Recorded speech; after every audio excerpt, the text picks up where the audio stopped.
curso do Saber Direito desta semana de Direito Tributário. Você vai conhecer os conceitos e modalidades da substituição tributária, a legislação e funcionamento de impostos como ICMS, IPI e ITBI. E ainda a inteligência artificial utilizada na fiscalização. As aulas são com a professora Letícia Túlio. Olá, bem-vindo à nossa terceira aula do Saber Direito. Estamos falando sobre direito tributário. Nosso tema essa semana é sobre a responsabilidade tributária por substituição. E hoje nós vamos tratar especificamente do ICMS, Imposto sobre Circulação de Mercadorias e Prestação de Serviço, Serviço Intermunicipal e Interestadual de Transporte e Serviço de Comunicação. Esse vai ser o tributo que nós vamos trabalhar ao longo dessa terceira aula. Maravilha, pessoal! Aos alunos todos que estão nos acompanhando, se quiserem conhecer um pouquinho mais sobre o ICMS, que às vezes é um pouquinho complicado a gente achar uma leitura muito mais específica, pormenorizada, eu tenho uma dica de um livro muito bom aqui, do José Eduardo Soares de Mello, se chama ICMS Teoria e Prática. É um livro que vai ter tudo sobre o imposto, vai tratar sobre vários temas, inclusive de uma forma bastante ampla, sobre o Instituto da Substituição Tributária, que é o que nós estamos tratando aqui nas nossas aulas, e especificamente na aula de hoje, como a parte de responsabilidade tributária. Maravilha, pessoal. Então, hoje nós trabalhamos aqui com o ICMS. Eu vou situar um pouquinho vocês sobre o tributo, sobre esse imposto, para que vocês possam compreender o que será o tal do ICMS-ST, esse famigerado que se escuta falar muito mal por aí, os empresários não gostam. Por que que nós temos que aprender sobre ele? Primeiramente, é um imposto que ele vai influenciar diretamente o nosso dia a dia. Ele pesa dentro do valor de alguns produtos, ele é extremamente controverso para aqueles que estudam o direito, para quem trabalha aqui no contencioso tributário. Então, é um ponto muito interessante de trabalho, de estudo. Gosto muito de questionar isso sobre ICMS-ST também nos concursos públicos. Então, aqueles que estão buscando esse ingresso na área dos concursos também é bem interessante ter um pouquinho de conhecimento aqui acerca desse imposto, especialmente sobre o ICMS-ST, que está muito em voga agora, tá? Maravilha. O ICMS, então, ele tem como fato gerador a circulação de mercadorias no primeiro momento. Quando eu falo em circulação de mercadorias, estou falando basicamente da operação de venda de um determinado produto. Ele difere do IPI. O IPI ele vai incidir num primeiro momento da cadeia, na primeira saída do industrializador, na primeira saída do importador, ou ainda da saída de um estabelecimento que nós denominamos como equiparado pela legislação, regulamento do IPI, artigo 9º. Tá? Então, depois, na nossa próxima aula, quarta aula, nós falaremos um pouco sobre a substituição tributária no IPI e falaremos também sobre as contribuições PIS e COFINS e trataremos um pouco mais sobre esses tributos federais. Hoje vamos focar aqui no nosso tributo municipal, que é o ICMS. A base de cálculo do ICMS vai ser o valor da operação, ou seja, a partir do momento que eu estou vendendo um produto, esse produto ele vai ter uma base de cálculo específica que é montada através do valor de venda, de comercialização, de circulação, basicamente, desse produto, tá? Quando eu for tratar da parte de ICMS-ST, essa informação vai ser bem interessante. Por quê? Eu tenho, na verdade, uma operação que envolve o ICMS e o ICMS por substituição tributária, uma base dupla, tá? Como que funciona, basicamente, essa base dobrada? A base do ICMS, que eu chamo de próprio, que é da operação, eu vou montar já com o valor do ICMS por dentro. Como é que funciona na prática essa situação, este cálculo? Se eu compro um produto na loja que ele está lá com o valor de R$1.000, quer dizer que eu já tenho por dentro desse valor o ICMS. Então, se eu tenho ICMS de 12%, por exemplo, de 18%, 17%, quer dizer que ele já está embutido dentro destes R$1.000. Por isso que quando a gente faz formação de preço de produto, é muito importante saber qual é a carga tributária do ICMS correta, para que a gente consiga precificar de forma certa o nosso produto. Porque senão a gente acaba calculando errado e tendo aí um prejuízo na nossa operação de comercialização. Então, o tributo calculado por dentro quer dizer absolutamente isso, que ele está dentro do valor do que está sendo comercializado. O IPI já é diferente. O IPI é calculado por fora.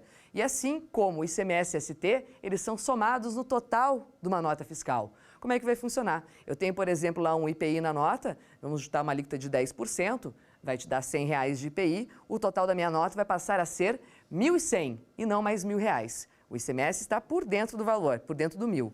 Porém, o IPI é calculado por fora e somado depois ao final do documento fiscal. Então, é um imposto que a gente costuma dizer que bate no olho ali do cliente, né? O contribuinte olha para ele e fala assim, nossa, está somado aqui. Você consegue ter uma percepção muito maior desse valor, porque ele é destacado e somado ao total da nota. Tanto o IPI quanto o ICMS e ST, eles são por fora. O ICMS da operação normal é um tributo por dentro. Maravilha. Então, já sabemos aqui que o ICMS ele atua em cima das circulações de mercadorias, né? Também temos ele sobre a prestação de serviço de transporte intermunicipal e interestadual. O serviço de transporte intramunicipal é basicamente o objeto da nossa aula anterior, que nós versamos sobre o ISS. Então, intramunicipal, início e fim dentro do mesmo município, ISS. Passamos a fronteira do município, passamos para outro estado, já estamos falando de fato gerador de ICMS apenas. Documentos fiscais distintos, temos obrigações distintas, estamos trabalhando com entes de arrecadação diferenciados. Cada um tem que observar a sua regra, a sua substituição tributária e o seu documento fiscal. Já sabemos também, então, que a base de cálculo do ICMS vai ser o valor da operação ou da prestação de serviço também, né? Temos também o ICMS na comunicação. Então, quando tenho o serviço de comunicação oneroso, eu tenho aqui um destaque do ICMS, uma incidência prevista. No serviço de comunicação não oneroso, aqui nós temos a previsão de uma imunidade, por isso que nós não costumamos ver o destaque do ICMS numa prestação de serviço que não é cobrada de comunicação. Maravilha. Os sujeitos para fins de arrecadação, que eu vou ter o contribuinte e vou ter o Estado como quem está realizando a cobrança deste tributo, é o Estado que vai administrar e cobrar aqui o ICMS. Então, o contribuinte é aquele que vai praticar esse fato gerador, que é essa circulação de mercadoria. Eu vou me deter no primeiro momento só na circulação de mercadoria, não vou ficar falando em relação aos demais fatos geradores, que fica mais fácil para eu ilustrar aqui para os alunos, tá? Então, como que vai funcionar essa situação? Eu tenho um contribuinte, ele pratica a circulação, ele destaca ou computa aqui esse imposto dentro do valor do seu produto. E aí ele sai demonstrado dentro do documento fiscal, que nós chamamos de nota fiscal. Hoje é um documento eletrônico, basicamente, que é a nota fiscal eletrônica NFE, modelo 55. E temos outros modais, como a nota de consumidor eletrônica, temos para a parte de serviço de transporte o CTE, que é o conhecimento de transporte. Então, uma gama de documentos aqui que ficam sujeitos à incidência do ICMS. Quando eu falo de uma empresa, ela pode ter alguns regimes de apuração diferenciados. Eu tenho, então, por exemplo, uma empresa que apura o imposto de renda pelo lucro real, a gente chama de empresa enquadrada no lucro real. Para aquelas que apuram com base no lucro presumido. E eu tenho a terceira categoria, que é a empresa enquadrada no Simples Nacional. Para fins de ICMS, não vai interessar essa divisão entre lucro real e lucro presumido, porque os dois vão apurar o ICMS pela base de confronto, que a gente chama débito versus crédito. Eles creditam o que foi possível de creditar, de acordo com a legislação, debitam as operações de circulação, de saída e confrontam débitos e créditos. E aí, ao final, vou ter ou um saldo credor ou um saldo devedor. Havendo saldo devedor, eu tenho o recolhimento para o Estado. O Simples Nacional já é uma empresa que vai tributar pela regra do Simples. Então, ela recolhe valores menores, por consequência, ela não tem direito a aproveitamento de crédito de ICMS aqui no primeiro momento, tá? Então, as empresas do Simples Nacional, elas não fazem esse confronto de conta gráfica, débitos e créditos. Elas têm apuração direta ali através das regras específicas do Simples Nacional pela Lei Complementar 123, ok? Então, Simples é uma categoria, lucro real e presumido, vamos chutar numa outra categoria aqui diferenciada, vamos unificá-los aqui numa categoria só. Então, a empresa do Simples, ela também se sujeita a essas regras todas que nós vamos ver aqui de substituição tributária do ICMS? A resposta é sim, ou seja, para fins de ICMS, o Simples Nacional não é tão simples assim, que é a grande crítica que nós temos em relação aqui hoje os empresários que atuam dentro das empresas enquadradas no ramo do Simples. Maravilha. Nosso próximo tópico aqui, já falamos da conta gráfica, já falamos do fato gerador, dos contribuintes, já temos aqui um panoramazinho em relação ao nosso imposto sobre circulação de mercadorias. Na sequência, nós vamos aqui, então, estar atuando sobre a situação da responsabilidade de arrecadação. Tá? Quem que fica responsável por recolher este imposto aqui?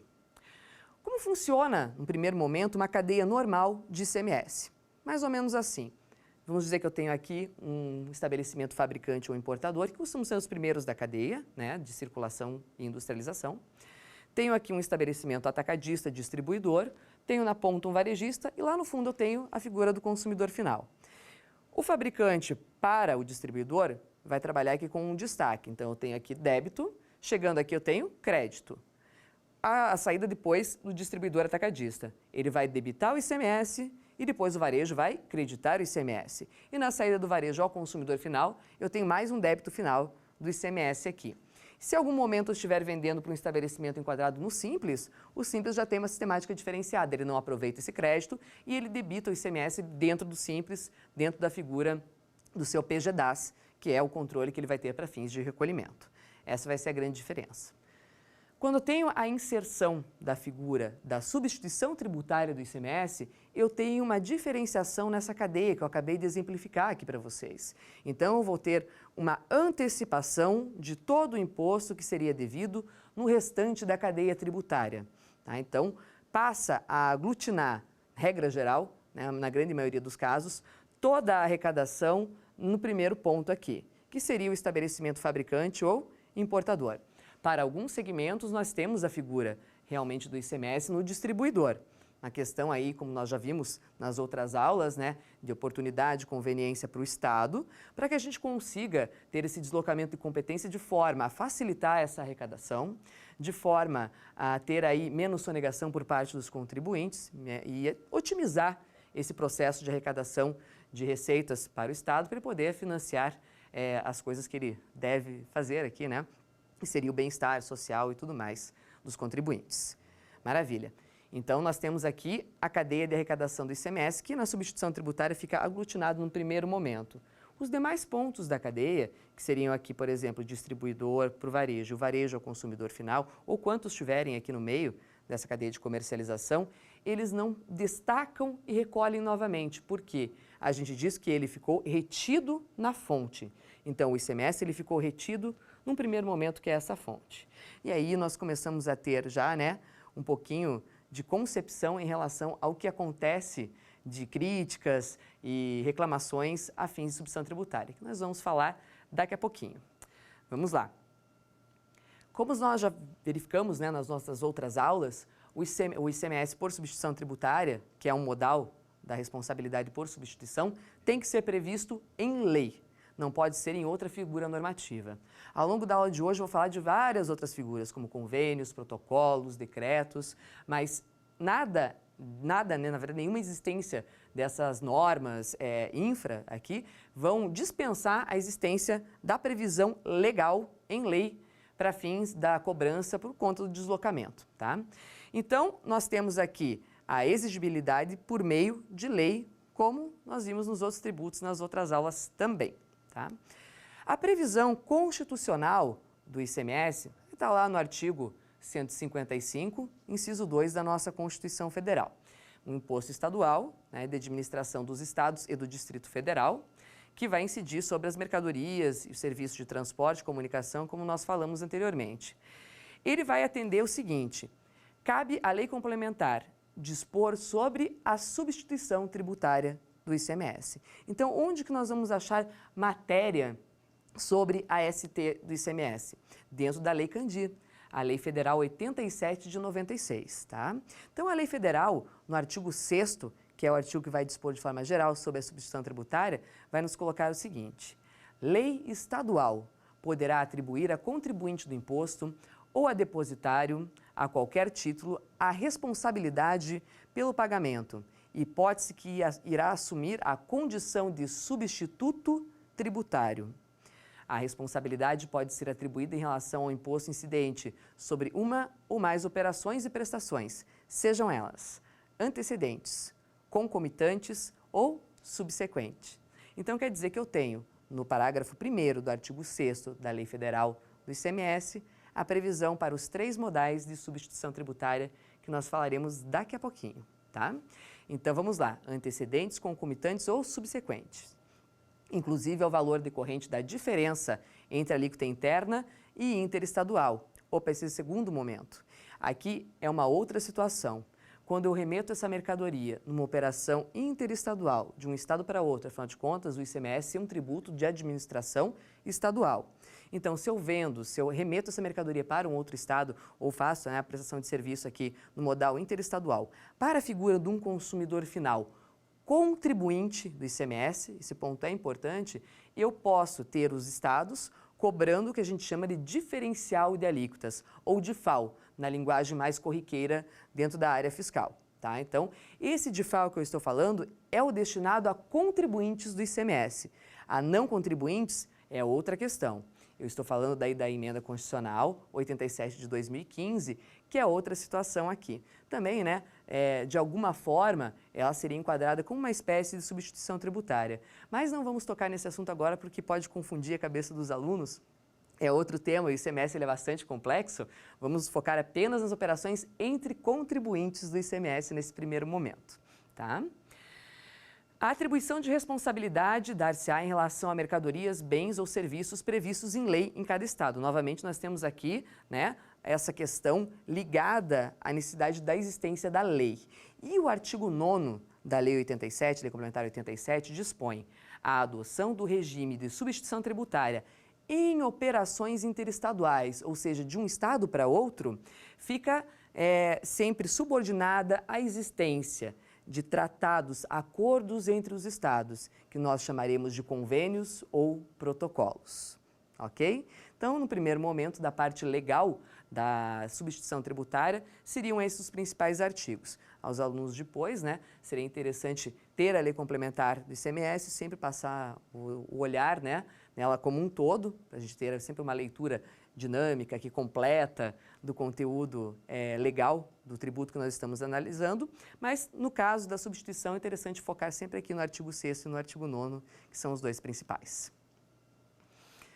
Ok, então, na sequência, nós temos aqui toda a regra de legislações e o histórico para o ICMS por substituição tributária. Então, vamos lá. Primeira previsão, nós tivemos lá no nosso Código Tributário Nacional, nosso CTN, que dispunha sobre as regras de DST lá no seu artigo 58.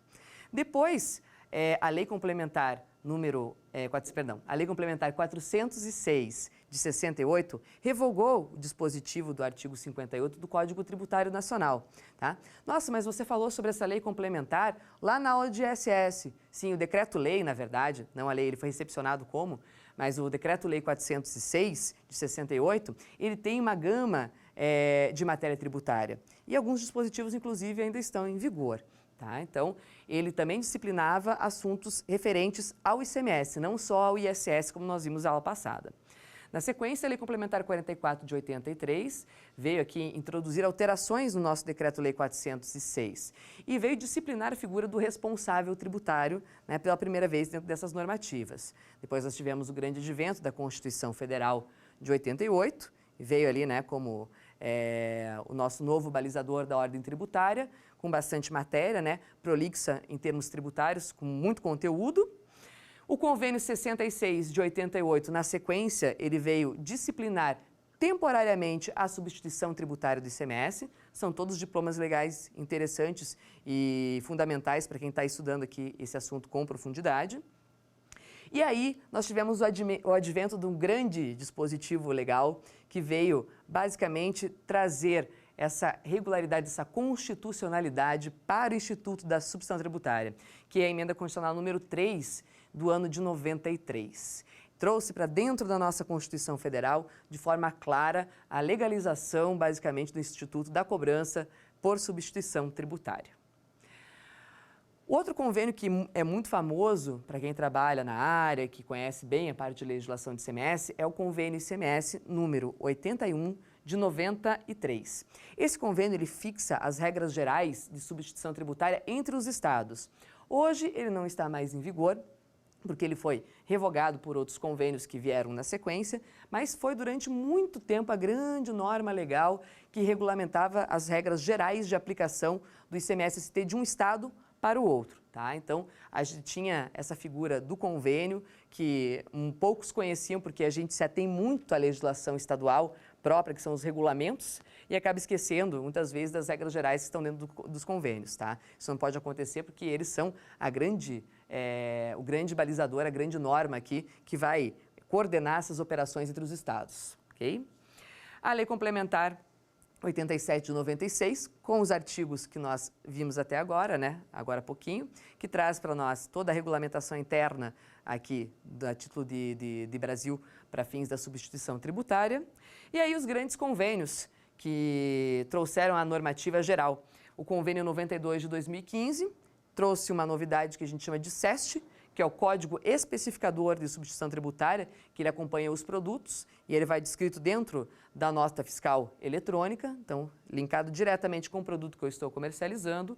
Foi substituído depois pelo Convênio 52 de 2017, que por sua vez foi substituído pelo último que está em vigor agora, que é o Convênio 142 de 2018. Por sinal, essa é uma característica muito própria do ICMS. Ele é um imposto que tem muita matéria, tem muita legislação. Então, cada estado vai ter a sua normativa. Então, nós temos, por exemplo, os regulamentos. Regulamentos, eles vão ter portarias, instruções normativas, resoluções e muita alteração. A grande reclamação do acompanhamento dessa legislação tributária toda é a modificação constante dessas normas e essa situação toda de falta de tempo para o acompanhamento de tantas alterações. Por isso que se fala muito em querer unificar essa legislação do ICMS, em querer trabalhar ali com algo que facilite um pouco a vida do contribuinte, tá? Na sequência, então, nós vamos falar aqui um pouquinho sobre esses diplomas que eu disse para vocês, que são os convênios e protocolos. Como é que funciona a sistemática de convênio e protocolo ICMS? Mais ou menos assim. Os estados têm os seus representantes, os representantes dos estados, eles acabam tendo uma reunião dentro do Conselho Nacional de Política Fazendária, o CONFAS, né? E eles vão discutir sobre os temas relevantes aqui entre os estados, em relação, por exemplo, aqui ao nosso caso, que é o ICMS. Então, eles vão discutir sobre a substituição tributária, sobre os incentivos fiscais. Nós estamos aí com uma grande discussão em relação à legalidade dos incentivos fiscais concedidos de maneira unilateral pelos estados, que nada mais significa do que os incentivos concedidos via legislação interna sem anuência do CONFAS, ou seja, desrespeitando essa regra que está prevista na legislação federal do ICMS, que para que eu tenha operações entre os estados, incentivos, substituição tributária, eu tenho que ter essa regra de estabelecimento de convênios, protocolos, acordos, ajustes dentro deste ambiente que é o CONFAS, ok? Maravilha. Então, a previsão da questão dos convênios, nós vimos, estava lá na lei complementar, né, no artigo 6º, parágrafo 2º, ou no artigo 9º, Conselho de Política Fazendária. Uma vez passada toda essa questão geral, de normas, de enquadramento, nós vamos começar a trabalhar com os modais de ICMS por substituição tributária para que a gente possa compreender um pouco mais de como é que funciona essa sistemática. Nós temos basicamente 3 modalidades. O ICMS por substituição tributária nas operações antecedentes, também denominado diferimento, tá? Então, é um ICMS diferido para uma etapa subsequente, tá? Então, a gente vai jogar a arrecadação dele lá para frente, para uma etapa posterior. Maravilha. O segundo modal é a substituição tributária concomitante, que ela vai ocorrer no momento do fato gerador. Ocorre aqui automaticamente no momento, tem a substituição do contribuinte responsável no momento da prática do fato gerador. Tá? Um segundo modal, um pouquinho mais simples. E o terceiro é a substituição tributária das operações subsequentes, ou a substituição tributária para frente, que a gente chama informalmente. Essa aqui é aquela que é mais polêmica, a mais discutida e é aquela que eu dei o exemplo no início da nossa aula, naquela cadeia de comercialização, daquela retenção na fonte aqui no primeiro momento. Essa que gera mais discussões, é essa aqui que gera mais movimentação jurídica, é essa que gera aqui mais dúvidas entre os contribuintes, que nós vamos dar uma atençãozinha especial. Tá? No primeiro momento, vou falar primeiro da concomitante. A substituição tributária do ICMS concomitante, que é essa no momento do fato gerador, costuma ocorrer na parte de serviço de transporte. Tá? Então, eu tenho, por exemplo, uma empresa transportadora que tem a sua sede, vamos dizer, no estado de São Paulo. Tá? Ela vai prestar um serviço de transporte com início no estado de Minas Gerais. Então, vai pegar uma mercadoria em Minas Gerais e vai levar, vamos dizer, para o Rio de Janeiro. Só que a transportadora, ela é de São Paulo. E se o nosso ICMS é um tributo estadual, é lá que ela está constituída, é lá que ela tem a sua inscrição, é lá que ela faz a apuração do ICMS. Ocorre que o ICMS no serviço de transporte, ele é devido para o local de início da prestação. Então, nesse nosso exemplo aqui, ele seria devido para Minas Gerais, que é onde inicia a prestação, onde ele vai pegar a carga e depois levar para outro estado, que seria o estado do Rio de Janeiro. Ok, então quer dizer que esse ICMS tem que ser recolhido de alguma forma para Minas Gerais. Vamos dizer que nessa nossa operação, nós temos aqui a figura do contratante dessa transportadora lá em Minas Gerais mesmo. E que esse contratante é também um contribuinte do ICMS. Uma indústria, um comércio, um varejo, um centro de distribuição, qualquer tipo de contribuinte do imposto. Maravilha, então ele vai contratar essa transportadora de São Paulo para pegar essa carga em Minas e levar para o seu cliente lá no Rio de Janeiro. Muitas vezes a legislação estadual, por exemplo, a legislação de Minas Gerais, pode atribuir a responsabilidade de recolhimento para o contratante mineiro, ao invés de trabalhar com o recolhimento pela transportadora de São Paulo. Acho que dá para perceber aqui por que a gente tem esse deslocamento de competência, não? Porque fica muito mais fácil para o fisco do estado de Minas Gerais controlar essa arrecadação por parte de um contribuinte que está estabelecido em seu território e não de outro que está em outro estado. Tá? Então, temos essa figura aqui para facilitar, né, essa arrecadação, que se justifica de uma forma muito tranquila. Temos previsão constitucional, temos previsão dentro da lei complementar do ICMS, bem tranquilo mesmo, não tem muita discussão aqui.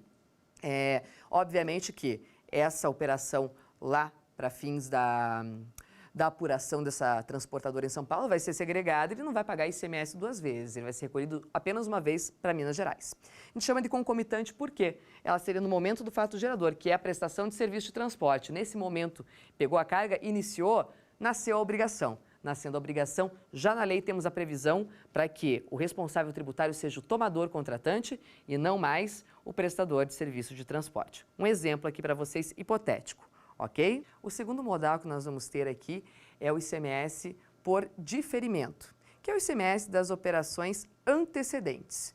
É aquele momento que eu vou pegar o valor do ICMS e vou jogar lá para frente, numa outra situação. Eu trouxe para vocês aqui um conceito do Eduardo Sabag, que traz aqui uma definição muito clara do que é o diferimento. É a postergação, adiamento do recolhimento do tributo para um momento posterior à ocorrência do fato gerador. Assim, adia-se o pagamento do ICMS por mera conveniência da administração tributária, uma vez que o contribuinte substituído não dispõe de aparato fiscal ou contábil para efetuá-lo, razão pela qual o ônus tributário recai sobre o substituto legal tributário.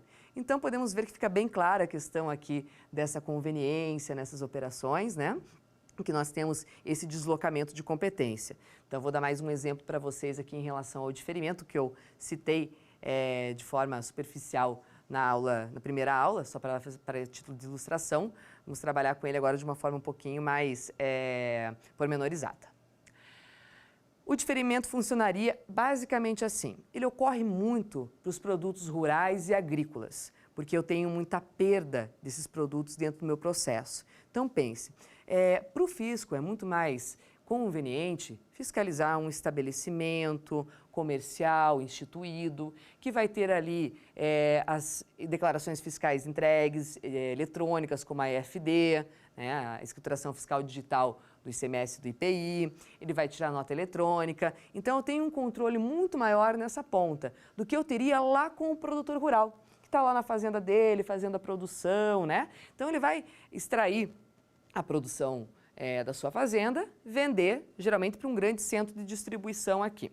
Aqui eu posso ter muita perda de produtos na circulação, no transporte, posso ter o perecimento de boa parte dessa carga, então gera uma certa dificuldade no controle total desse produto. O que o fisco acaba trazendo de novidade? Ele faz com que essa operação do produtor para esse centro de distribuição não tem a cobrança do ICMS no primeiro momento. A gente fala que ele ficou diferido para uma etapa posterior. No segundo momento desse atacadista lá para um varejista, vamos dizer que esse centro de distribuição vai vender a um supermercado. Então, nessa circulação aqui, eu já posso ter o quê? A questão do diferimento também, ou o encerramento da fase. Depende muito do modal de enquadramento dessa empresa, se é empresa do Simples, se não é, e da legislação de cada estado.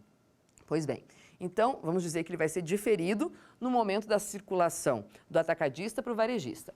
Quando o varejista vende para o consumidor final, por exemplo, nós quando vamos aí ao mercado, temos a figura da incidência total do ICMS nessa operação. Ou seja, desonerou aqui, desonerou no segundo momento e quando chegou aqui nesse ponto da cadeia, vem todo ele cobrado de uma vez só. A gente brinca que o diferimento ele tem cara e tem jeito de benefício fiscal, mas ele não é de jeito nenhum. Ele é apenas uma técnica de arrecadação diferenciada por parte do fisco. Ele é substituição tributária, porque o imposto incide de uma única vez ao final da cadeia e aqui a gente não tem crédito e débito como a gente costuma ter nas outras operações. Então, estão percebendo que é uma forma do fisco controlar melhor esse processo todo aqui, ok? Maravilha! Então, esse é o diferimento do ICMS. Por último, então, e o mais controverso de todos, nós vamos falar sobre o nosso ICMS por substituição tributária das operações subsequentes, ou o para frente. Tá? Esse é aquele ICMS que tem aquela retenção na fonte e depois a ausência de destaque nas demais operações. Por que ele é o modal mais controvertido? Porque, basicamente, ele é uma cobrança de imposto sobre um fato gerador que ainda não ocorreu. Ou seja, aqui eu tenho todo o recolhimento de um tributo de forma adiantada em relação a fatos geradores futuros que eu não vou ter esse recolhimento, ok? Nesse primeiro momento, então, ele é muito questionado justamente porque ele acaba onerando as operações. Como que os empresários costumam tratar? Com realmente péssimos olhos o ICMS por substituição tributária, porque é basicamente eu jogar o imposto na minha prateleira, é onerar o meu estoque de produtos. Funciona mais ou menos assim. Quando a indústria vende a esse atacado, ela tem aquele ICMS que eu disse para vocês que vai no valor da operação, que é o próprio que ele é calculado por dentro. Então, vende por 1.000. Aí eu tenho mais um IPI e eu tenho mais um ICMS-ST. Ou seja, ao cobrar esse imposto da nota do seu cliente, do seu destinatário, ele vai ter ali o ICMS por dentro, vai ter mais um IPI, se for o caso, se for contribuinte, se for tributável a uma alíquota maior que 0, e temos também o ICMS-ST. Então, não vou pagar R$1.000 por esse produto, vou pagar 1.000, vamos dizer, mais 100 de ICMS de IPI, e mais aí vamos pegar um número qualquer, mais 150 de ICMS-ST. Tá? Então, vamos lá, minha nota vai estar no valor de 1.000 mais 100 mais 150, então vai ficar 1.250. Veja, esse valor aqui de 150, ele incidiria lá na frente. Então, vamos dizer que eu comprei essa mercadoria e coloquei no meu estoque hoje, mas eu vou vender esse produto apenas daqui a 1 ano, 2 anos, 2 meses, eu não sei dizer quando que eu vou vender esse produto, porque isso depende do mercado. Então, eu já paguei um imposto sobre uma operação de venda que ainda não aconteceu. Essa é a prática. Então, eu acabo antecipando esse valor para o cofre do Estado e tendo aqui, né, essa mercadoria parada aqui no meu estoque não sei por quanto tempo. Então, essa é a grande crítica. As empresas enquadradas no Simples também sofrem a incidência do ICMS por substituição tributária e para elas é mais complicado ainda, porque elas não têm o que a gente chama de conta gráfica, que é aquela apuração de débitos e créditos que eu havia comentado com vocês no início da aula. Então, ela não pega um produto, acredita e depois ela debita, ela não tem crédito, o que dificulta porque no momento que eu preciso recuperar esse imposto por algum motivo, por exemplo, quando eu pratico uma operação interestadual, eu posso fazer um lançamento via conta gráfica, a depender do Estado, da forma que ele controla essa arrecadação aqui, essa apuração de ICMS por substituição tributária. Enquanto que a empresa do Simples, como não tem essa sistemática de confronto, ela acaba sendo penalizada, ela tem que solicitar esse valor novamente para o fisco, que é um processo mais demorado, que não é simples, né? É bastante complicado, inclusive, moroso e acaba trazendo um certo prejuízo à empresa por conta do seu fluxo de caixa que fica comprometido com o tributo que já foi recolhido pela entrada. Então, essas são, né, as maiores reclamações dos empresários em relação ao nosso ICMS por substituição tributária. Muito bem. Outra situação complicada que nós temos em relação ao ICMS-ST funciona basicamente da seguinte forma. Quando eu trabalho com esse tributo, eu posso ter uma presunção em relação ao produto que eu estou trabalhando. Mas, enfim, antes de eu entrar até nessa questão da presunção, vamos ver como é que está o conhecimento dos alunos em relação ao que nós já tratamos até agora? Vamos lá para o nosso quiz?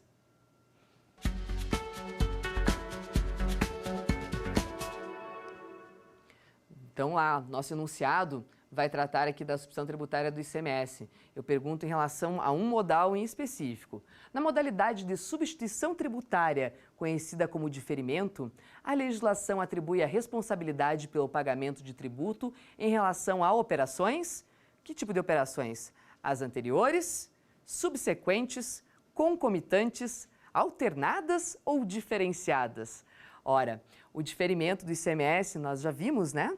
Ele acaba funcionando como uma operação aqui que vai trabalhar com essa situação da arrecadação posterior. Então, seria em relação às operações antecedentes. Ele substitui quem vem antes na cadeia tributária, das operações antecedentes. Então, seria a letra A, operações anteriores. Maravilha? Então, vamos lá. Dentro dessa situação aqui da substituição tributária, nós trabalhamos com essa figura também da presunção. Não só a presunção de venda, mas outras duas. A presunção do valor de venda deste produto. Para fazer o cálculo da substituição tributária, os estados, por meio de estudos internos, acabam criando uma figura chamada MVA, Margem de Valor Agregado, ou em alguns estados é chamado de IVA também, né? Índice de Valor Agregado. Esse IVA ou essa MVA, ela vem através de estudos para verificar quanto de lucro esses segmentos teriam nessas operações. Outra reclamação enorme que os empresários têm sobre esse assunto é justamente que as margens calculadas na legislação, elas não refletem o lucro verdadeiro que existe dentro das operações, que gera uma série de discussões. Então, a presunção de uma margem de lucro feita dentro da legalidade pelos estados, mas que, segundo os contribuintes, acaba não refletindo bem a realidade de circulação dos produtos. Na verdade, essa margem ela pode ser maior ou menor. Nós percebemos que varia muito por segmento de mercadoria sujeita à substituição tributária. Nós tivemos também um agravante. Basicamente, de 2008 em diante, nós sentimos que levantou muito a quantidade de produtos, elevou-se muito, né, a quantidade de produtos sujeitos a essa sistemática de substituição tributária.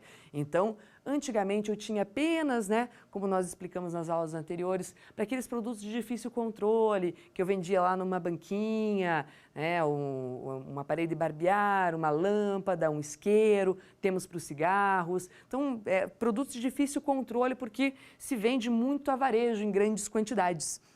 Depois, com o tempo, começou a se instituir substituição tributária para vários produtos, que inclusive não são de difícil controle. Então, tivemos uma popularização dessa sistemática, justamente porque ela adianta recursos para o Caixa do Estado, que também, né, é um ponto bastante criticado por ter desvirtuado em tese o motivo dela ter sido instituída nos estados no primeiro momento. Então, tivemos o ingresso de produtos no regime, depois nós tivemos a uniformização. Então, os convênios ICMS hoje, a partir do convênio 92, eles trazem uma listagem federal. O que está dentro desses convênios pode ser sujeito à substituição tributária, mas instituir o regime ou não dentro do Estado é uma questão de cada unidade da federação. Eles vão decidir em normas internas se eles vão adotar ou não e, em relação aos outros estados, estabelecendo protocolos em relação a qual estado que eu quero ter essa substituição tributária, por exemplo, entre Paraná e São Paulo, entre Santa Catarina e Rio Grande do Sul, né?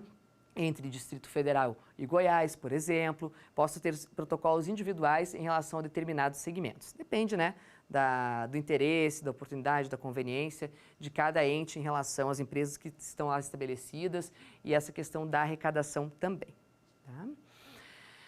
A presunção também, ela ocorre quando a gente fala daquela figura da NCM, da classificação fiscal do produto, que pode comportar uma gama extensa de itens. NCM é a nomenclatura comum do Mercosul, /SH Sistema Harmonizado, que é a classificação fiscal. Basicamente, cada produto tem um número desse que é composto por 8 dígitos, que é utilizado como guia para a parte tributária, para alíquotas de imposto de importação, alíquotas de IPI, incentivos de ICMS. Então, é muito utilizada essa nomenclatura, NCM ou classificação fiscal.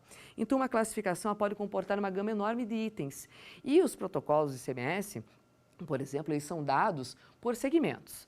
Então, eu tenho classificações fiscais que elas comportam a inclusão em muitos segmentos de substituição tributária, como, por exemplo, eu pego lá outras obras de borracha. Eu tenho dentro do protocolo de construção civil, de autopeças, eu tenho no de papelaria, eu tenho dentro do protocolo específico aqui de materiais elétricos. Então, ele vai dentro de vários protocolos. E aí a gente começa a analisar a questão da presunção da aplicabilidade. É aplicável? Não é aplicável? Ou seja, se eu tenho, por exemplo, um produto que ele vem com uma classificação e está em 2 protocolos, o de autopeças e o de construção, como é que vai ficar? Como é que eu vou definir? Ok, o fabricante ou o industrial acaba definindo essa finalidade precípua desse item. Né? Então, é específico para o setor de construção ou é específico para o setor automotivo, por exemplo. Mas, às vezes, quando eu faço uma remessa para um estado que não é signatário de um ou outro protocolo, eles acabam exigindo essa cobrança por uma questão de presunção. Ele pode vir a ser aplicado nesse segmento um dia e gera uma gama gigantesca de autos de infração. Tá? Então, essa questão da aplicabilidade de presunção em relação à aplicação do produto também é um problema seríssimo que nós temos em relação ao ICMS por substituição tributária, que gera uma insegurança por parte do contribuinte na prática das operações interestaduais. O segundo problema sério que nós temos aqui em relação ao ICMS por ST. Então, nesse momento agora, vamos aproveitar e vamos fazer mais um quiz com vocês.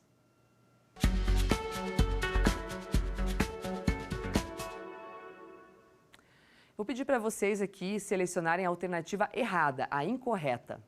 A. No mercado de determinado produto altamente concentrado no varejo e bastante disperso no atacado, o fisco, para facilitar o seu trabalho e melhorar o controle sobre a arrecadação, poderá atribuir a responsabilidade pelo pagamento do ICMS às empresas que atuem no varejo, o que caracterizará a substituição tributária das operações antecedentes. Letra B.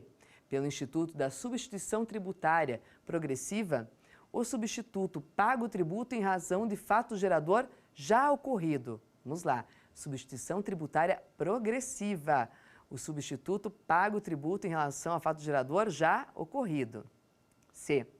A lei poderá atribuir a sujeito passivo da obrigação tributária a condição de responsável pelo pagamento do ICMS. E D.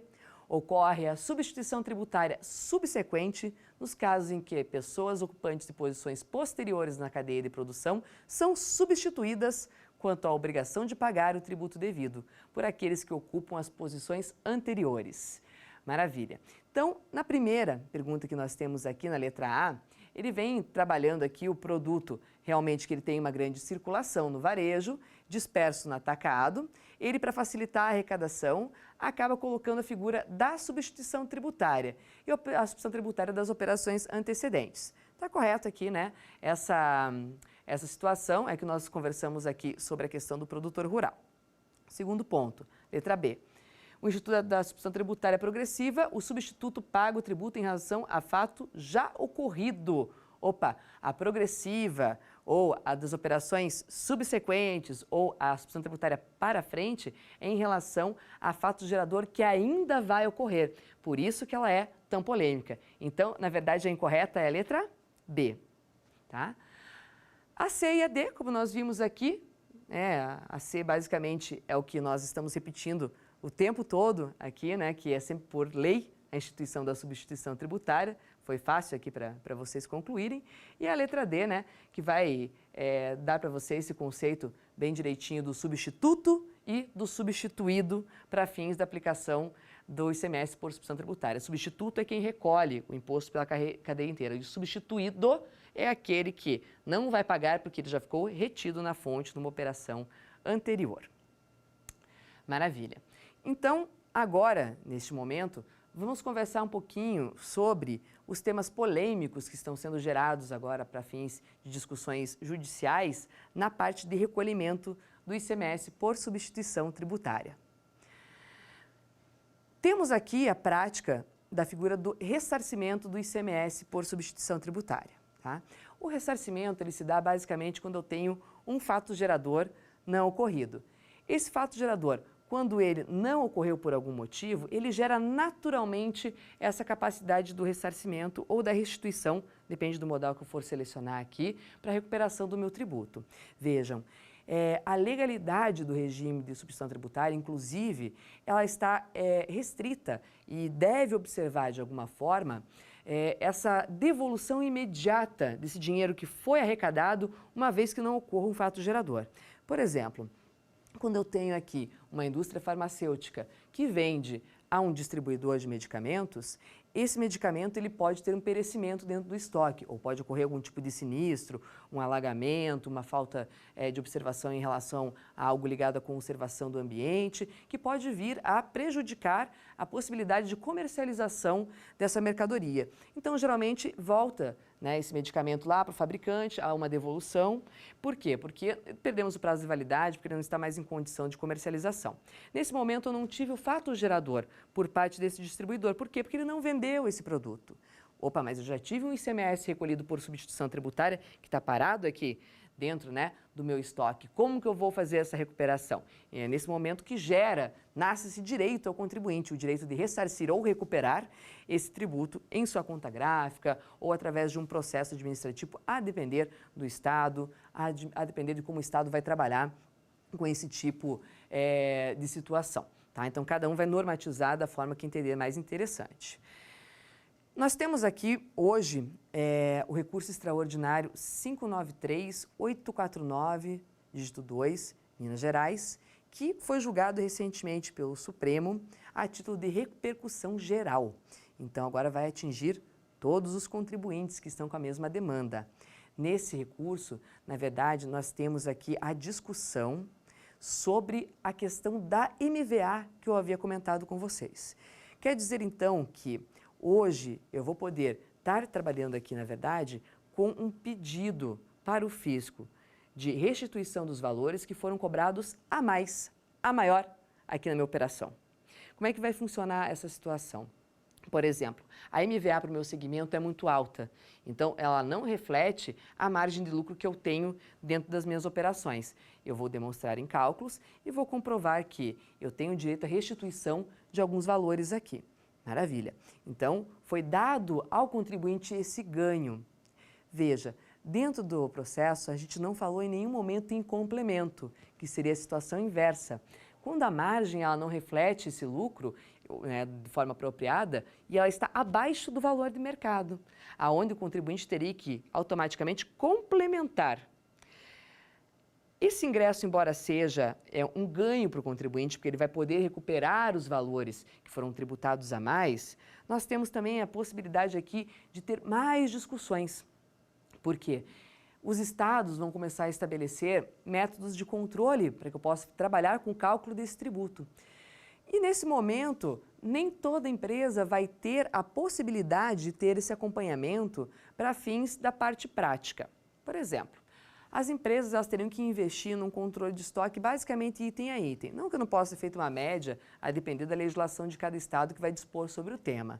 Mas para que eu possa ter um controle bem interessante, eu vou estar tendo que trabalhar aqui diretamente, sempre com essa possibilidade de controle de estoque item a item, que é algo mais complicado de fazer dentro dos estoques das empresas menores. As empresas maiores têm mais facilidade, porque elas têm um controle mais rigoroso por N outros motivos, por outras obrigações, como, por exemplo, a entrega do bloco K, que ele controla as quantidades de estoque para fins de declaração do fisco dentro da escrituração fiscal do ICMS. Tá? Então, temos aqui um investimento para um controle maior. E para que eu possa ter a efetividade desse controle de quanto ficou a mais ou quanto ficou a menos para eu ter o complemento ou a restituição, eu vou ter que ter esse controle de estoque de uma forma muito mais rigorosa, o que vai fazer com que o contribuinte invista mais dinheiro ainda dentro dessa parte eletrônica de controle de itens, de estoque, para que tenha um controle mais interessante em relação a esse ponto. Tá? Enfim, é uma inovação. Antigamente, por via de jurisprudência, a gente só tinha em relação ao fato gerador não ocorrido, que seria, por exemplo, aqui nesse caso do medicamento, do perecimento, em estoque de mercadoria, quando eu não tive o fato gerador subsequente. Nós temos instituído dentro dos estados a possibilidade de recuperação e ressarcimento também. Quando eu mando essa mercadoria para um outro estado, porque eu tenho que fazer um novo recolhimento do ICMS por substituição tributária. E nesse ponto, cada estado também vai dispor de uma forma diferenciada. Então, a grande complexidade do ICMS é justamente esses pormenores, esse controle, essa situação específica que nós temos aqui de ter que ter esse acompanhamento dos itens, esses cálculos posteriores que têm que ser feitos e ainda, toda essa dificuldade, às vezes, para eu ter esse ressarcimento de valores quando eu tenho o direito aos mesmos assim, tá? Então, embora dentro do julgado não se fale em complemento, os estados, nas suas normativas após o julgamento, já estão instituindo essa modalidade. Então, não só devolver ao contribuinte quando foi calculado a mais, mas também o contribuinte precisará complementar. Isso é muito importante, porque nós costumávamos trabalhar, às vezes, com planejamentos tributários, levando em conta a circulação do ICMS por substituição tributária. Então, mandar de um estado para outro, tudo isso daqui vai ter uma influência muito grande na mudança de preço do produto quando essas normas estiverem efetivamente em vigor em todos os estados. Então, será necessário ao operador, ao consultor, ao advogado que trabalha com o preventivo tributário deste cliente, refazer os cálculos para verificar se nós teremos aqui que mexer no preço do produto, nós teremos um reflexo aqui de um recolhimento ou teremos um crédito aqui que nós vamos poder aproveitar. Tudo isso aqui vai acabar impactando nos lucros da empresa, vai acabar impactando diretamente aqui nessa situação que nós temos do planejamento tributário, do preço do produto e tudo mais, que vai acabar impactando, obviamente, depois no bolso do consumidor, quando for ter a compra do produto no mercado, nas lojas e tudo mais. Tem sempre esse reflexo financeiro toda vez que nós temos alteração aqui do ICMS por substituição tributária. Essa é uma alteração relevante que veio agora, recentemente. Sobre o assunto, se vocês desejarem se aprofundar um pouquinho mais, tem um livrinho também aqui que é interessante, que é o Substituição Tributária aqui do ICMS, que ele vai abordar a ST de uma forma bem ampla, e ele já faz comentários em relação, inclusive, a essa última decisão do Supremo aqui, versando sobre a restituição, o ressarcimento, do ICMS por substituição tributária, tudo que vem por aí, a questão do complemento, tá? Então, bem interessante, fica aqui para vocês também a dica deste outro livrinho, caso vocês desejem se aprofundar um pouquinho mais, nessa situação do ICMS por substituição tributária. Então, nós temos também, agora, para finalizar, o nosso quiz. Então, temos mais uma perguntinha para testar o conhecimento de vocês.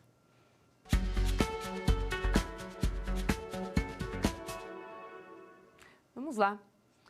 Com relação à substituição tributária, analise as afirmativas a seguir e assinale a correta. A. A substituição tributária para frente não respeita o princípio da não cumulatividade. Bom, o princípio da não cumulatividade, ele vem instituir justamente essa sistemática de débitos e créditos que a gente conversou. Então, toda vez que eu dou uma saída debitada, eu tenho o direito a ter uma recuperação de crédito. Então, essa recuperação de crédito, ela acaba sempre, sendo um direito do contribuinte por força justamente desse princípio da não cumulatividade. Na substituição tributária do ICMS, existe sim um respeito à não cumulatividade. Por quê? Porque quando eu faço o cálculo do ICMS por substituição, eu desconto o ICMS próprio para obter depois a parcela do ICMS por ST. Mais ou menos assim. Vamos dizer que eu tenho um valor de R$1.000, eu tenho uma MVA dada pelo Estado de 35 e eu vou calcular esse 35 sobre esse 1.000. O valor passa a ser 1.350, tá? 1.350 é a minha base de cálculo do ST, onde eu vou aplicar a alíquota do produto, vamos dizer aí uns 18%, e depois eu vou abater do ICMS próprio que foi calculado sobre o 1.000. Eu vou recolher apenas o líquido, é esse que é somado depois no total da minha nota fiscal. Então ele respeita sim, a substituição tributária, na verdade sistemática, ela respeita o princípio da não cumulatividade com certeza. B. A base de cálculo do ICMS devido por substituição tributária poderá ser o preço final ao consumidor, sugerido pelo fabricante ou importador. outra modalidade. Então, também, fora o cálculo por MVA, que é dado por um percentual, também pode ser instituído através dessas pautas, dessas tabelas de preço. Também é uma forma bastante comum de eu ter o cálculo da substituição tributária. Também está correto aqui. O regime de substituição tributária não se aplica à transferência para outro estabelecimento, inclusive varejista, do sujeito passivo por substituição. Aqui nós estamos tratando também de regras internas dos regulamentos de ICMS. Então, cada legislação, temos aí os convênios federais que vão versar sobre os temas, e cada legislação vai trazer para vocês aqui pontos específicos de aplicabilidade ou inaplicabilidade do regime da ST. Quando eu tenho a transferência de um estabelecimento para outro, fica até lógico, porque o Estado não vai querer a aplicação da ST. Afinal, eu vou estar transferindo pelo meu valor de custo e não pelo valor de venda. E o interessante é calcular a margem de lucro já sobre o valor de venda do produto e não sobre o valor de custo na transferência. Apenas se cobra a substituição tributária quando o destinatário é um estabelecimento varejista, porque o varejista já vende diretamente ao consumidor final. Regra geral funciona basicamente dessa forma. E a letra D, o regime de substituição tributária tem aplicação exclusiva ao ICMS, não existindo em relação aos demais tributos. O objeto, inclusive, aqui das nossas aulas ao longo dessa semana é tratar o Instituto da Substituição Tributária, é tratar o Instituto da Responsabilidade, basicamente, por substituição, de uma forma global. Então, nós podemos perceber, sim, que ela atua entre vários segmentos. Ela atua dentro da comercialização, ela atua na prestação de serviços, né, de uma certa forma. Então, né, no primeiro momento, nós temos aqui a letra D como a alternativa incorreta também. Nós temos a certa, que seria a letra B, ok? Maravilha, pessoal. Então, agora vamos encerrar a nossa aula sobre o ICMS por substituição tributária. Espero que eu tenha passado alguns conceitos interessantes para vocês. Agradeço a atenção de vocês e até a próxima.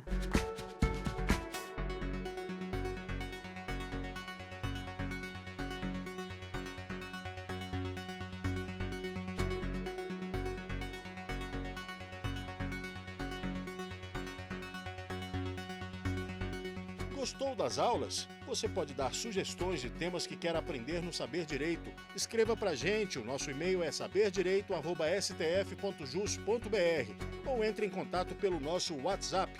O número é este que aparece na tela. Você também pode estudar pela internet. É só acessar tvjustiça.jus.br e ainda reveja as nossas aulas no canal do YouTube, TV Justiça Oficial.